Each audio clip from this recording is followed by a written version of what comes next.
hinahabol pa po namin ma-reactivate. Magkano po siningil sa inyo? 5,000. Gano'n po kayo katagal nakapagbiyahe? Hindi ko kami yan. Kasi na-deactivate agad siya. Na-on-board kayo, hindi lang nyo lang naibiyahe. Tapos nung mga after ilang araw po, na-deactivate na. Kasi gawa nga ng tempo. Tapos nung hinahabol nyo na po, ayaw na kayong Yung nagpaano kami sabi, Sabado, kasi pumunta na kami sa hospital daw siya. Hindi na siya Sana kunwari, inactivate kayo, nagbayad kayo.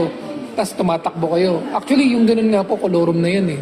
Pero at least hindi kayo naloko kasi kumikita, at least kumikita. Pero yung inactivate kayo, tapos na-deactivate, tapos ayaw na kayong i-activate, ang dami ng alibay, tapos hindi nyo na po makontak ngayon? Hindi na.